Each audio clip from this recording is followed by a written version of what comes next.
The house stood alone at the edge of the quiet suburban street, a silhouette against the deep indigo sky.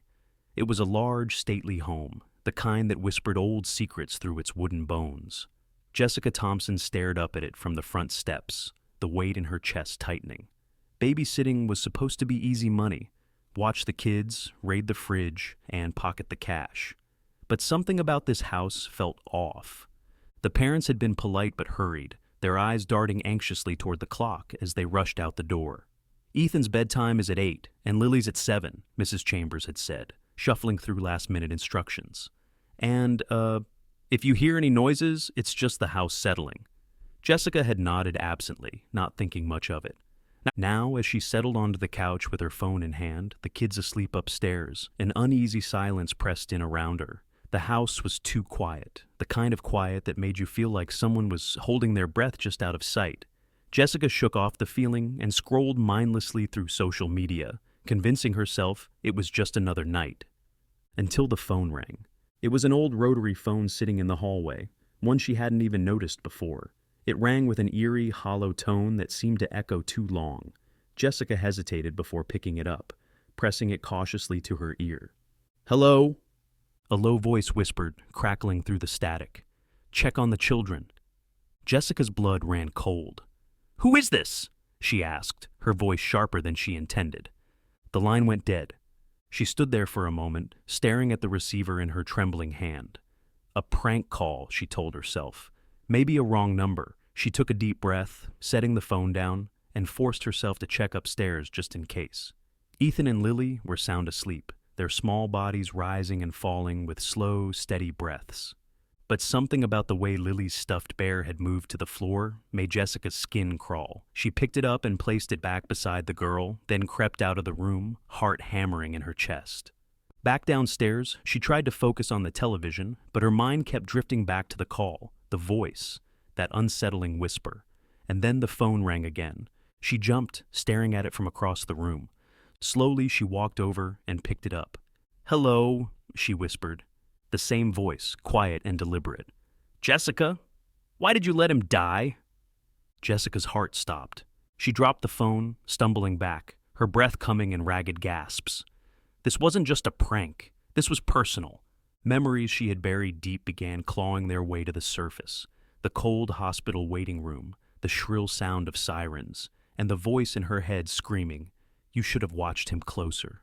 Danny, her little brother. He had been 7 years old when he drowned in the backyard pool while she was supposed to be watching him. She had turned away for only a moment, a single moment, but that was all it took.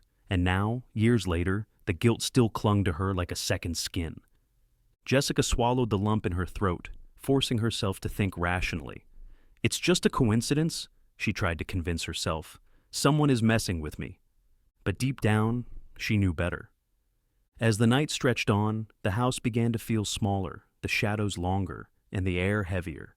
Jessica noticed things she hadn't before. Doors slightly ajar when she swore she closed them. The baby monitor crackling with static even when the children were silent, and the way the back door lock seemed loose. The phone rang again. This time Jessica hesitated longer before picking it up. "You can't save them, Jessica," the voice whispered. Her breath hitched. "Who are you?" The voice chuckled softly, the sound sending icy tendrils down her spine. "You know how this ends." Jessica slammed the phone down and backed away, clutching her chest.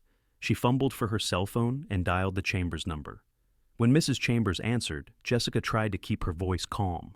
"Mrs. Chambers, I think someone's been calling the house. Do you have a friend or a family member who might—" The woman's confused voice cut through her panic. "Jessica, we don't have a landline." Jessica's blood ran cold. She turned, staring at the rotary phone in the hall, the dull metal gleaming under the dim light. She hung up without another word and slowly approached the phone. Trembling, she followed the line from the receiver, along the floorboards, and into the wall. The cord didn't connect to anything. A scream caught in her throat. The phone rang again. Jessica bolted. She ran upstairs to the children's rooms, heart pounding so loudly she could barely hear over it. She burst into Ethan's room first, but he was still there, tucked under his blankets. Then she checked Lily's. Empty. The window was open, curtains billowing in the cold night air. Jessica's hand shook as she rushed to the window, staring out into the blackness beyond.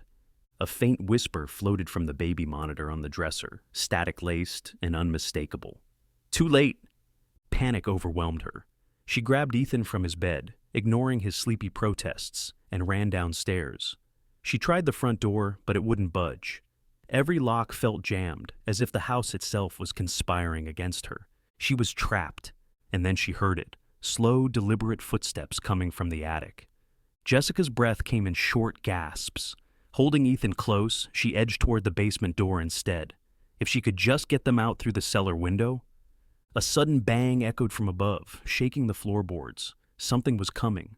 Jessica yanked open the basement door and hurried inside, her footsteps echoing as she descended. She crouched in the dark, clutching Ethan close, her mind racing. And then she saw it. An old, rusted ladder leading up to a crawl space. With shaking hands, she climbed up, pushing Ethan through first, and then followed. The attic door creaked open above them. Holding her breath, she watched as a dark figure moved down the hallway. It was tall, its face hidden in shadow, and it carried something small in its arms. Lily. Jessica's vision blurred with tears. Summoning every ounce of courage, she climbed down, creeping toward the figure. "Let her go!" she whispered, voice trembling. The figure stopped, turning toward her. And then, in the moonlight, she saw it, her brother's face, pale and lifeless. She screamed. By the time the police arrived, Jessica was standing outside with the children, shaking, gasping for air. The officers searched the house, but found no sign of an intruder.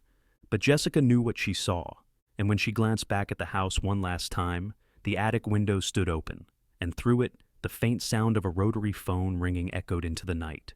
Jessica never babysat again.